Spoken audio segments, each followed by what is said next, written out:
Can't hear you, can't hear you. Usually you're a lot louder. As you may be able to hear, ITHL fans are some of the most passionate fans out there.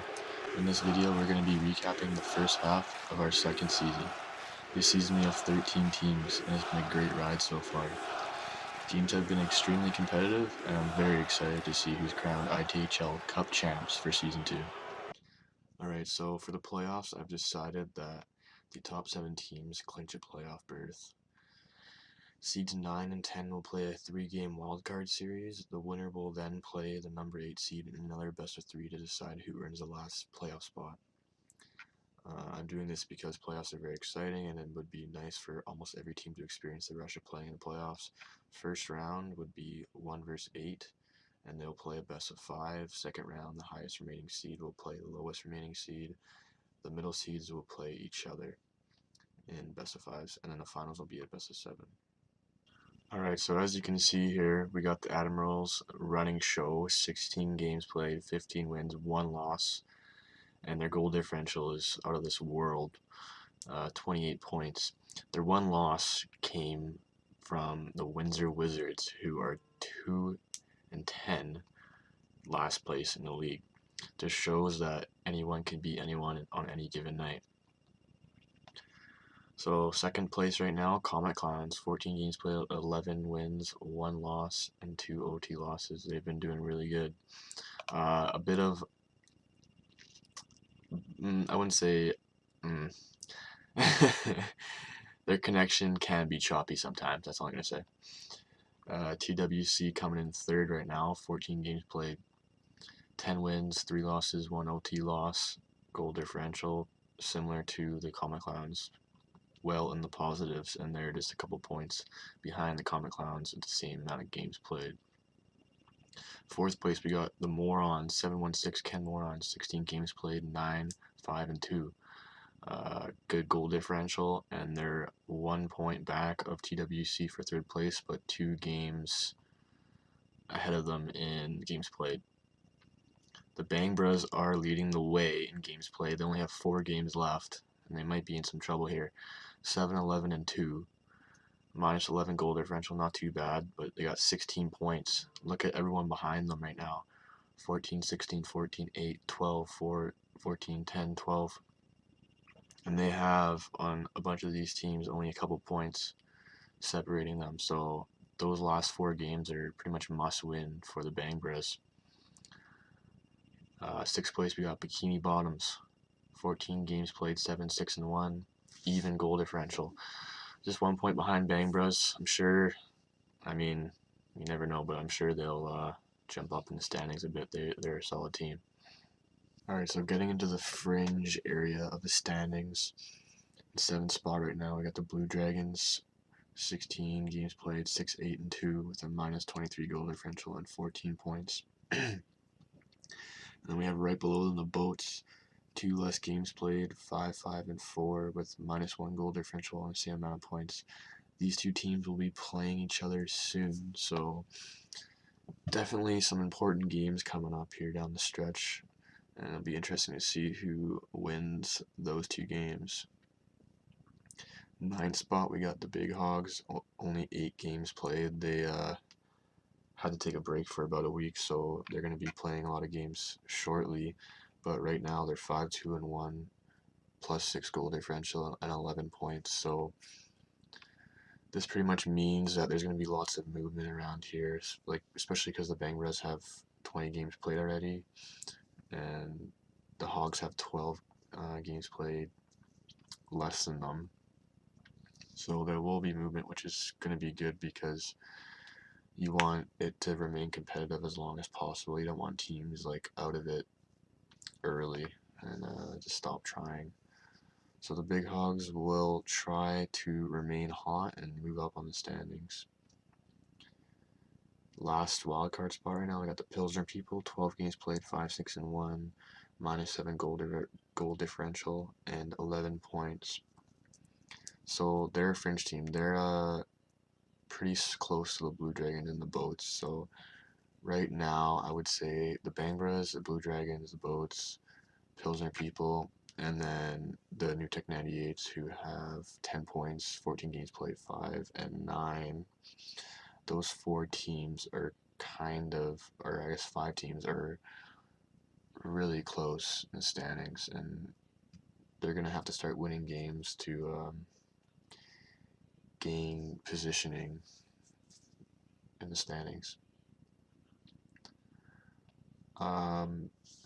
So the New Tech 98s are the first team out of the playoffs right now. Then we got the Panty Droppers at 10 games played, 3 and 7, minus 26 and 6 points. They had a rough start. They got pounded by the Admirals a couple times, like 12-1 and then 12-1 again. But they beat TWC. They might have beat them twice, but they beat them at least once. So it shows that they can definitely play well and beat good teams. So they got to figure it out and start winning soon because they're falling in the standings. But I'm happy they have 3 wins. They deserve it. Hopefully they get some more. And then finally, the Windsor Wizards, 12 games played, 2 and 10, minus 25 goal differential and 4 points. As I said earlier, they beat the Admirals, so they do have some potential, but they just got to start winning as soon as possible. These games coming up are going to be really important for them, so I'm hoping they can make a late season push just to keep it interesting for every team in the league. So those are the standings as of now. Lots of parity, which I'm really happy about. The top 3 leading scorers in the ITHL right now are all on the Admirals. No surprise there. They're 15-0-1. Hendrik Borklund leading the way with 5.8 points per game. Owen Bailey 5.25, and Vasily Kajkovsky 4.2 points per game. That's just impressive. If we head over here, you can see their full stat line. Hendrik has 38 goals, 43 assists, and 81 points in 14 games. That's absolutely unreal. Owen Bailey, 8 games played, 26 goals, 17 assists, 42 points. Crazy. Vasily Kavchovsky, 10 games played, 17 goals, 25 assists, and 42 points. These guys are tearing it up. Here we got ranks 4 to 8 in points per game. And ranking number 4, we got JG from TWC. 14 games played, 22 goals, 30 assists, 52 points, and 3.75 points per game. Coming in at 5th, we got Nate Brown of the Hogs. 8 games played, 18 goals, 10 assists, and 28 points, coming in at 3.5 points per game. 6th place, we got Kiss the Baby, aka Dr. Deggs. 16 games played, 28 goals, 27 assists, and 55 points, 3.4 points per game, and he is on 716 Ken Morons.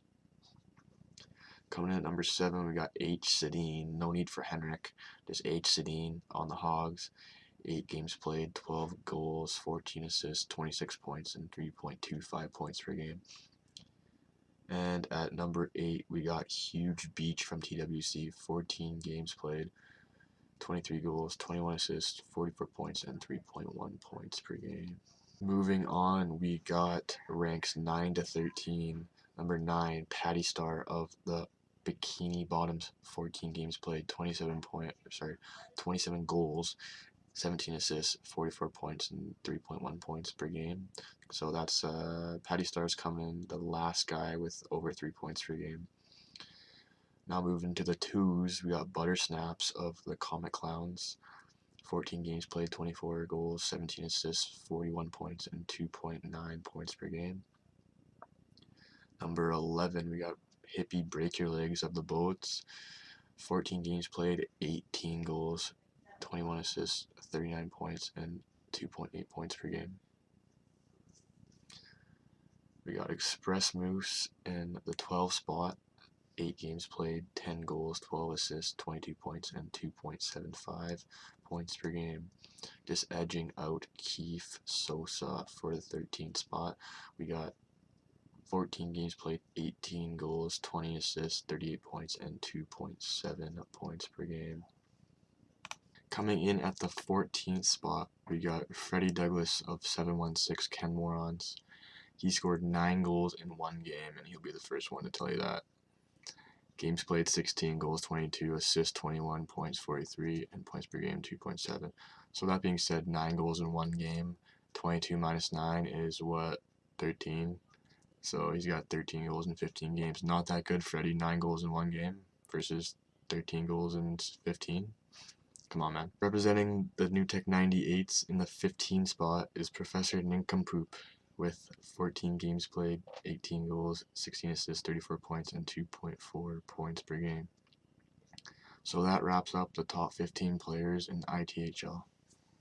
Moving on to the top 5 goalies, coming in at the top spot, we got Wilma from the Bikini Bottoms. His save percentage is .873, pretty solid. Number 2, we got Alan Tapp from the Comic Clowns, .858 save percentage. Number 3, we got the reigning James Lockhart Award winner, Maple Keefs, with a .835 save percentage. Number 4, we got OBL from the Panty Droppers. His save percentage is .831. He's got to make up for all those shots his team's given up. Good job, OBL. And finally, number 5, we got Hamburglar from the Pilsner People with a .827 save percentage. So there you have it. That's our mid-season review for this season of the ITHL. I want to thank everyone for watching and supporting the league. It's been a really fun time, and it wouldn't be what it is today without all the awesome people that play, watch, and support the league. I'll catch you guys next time.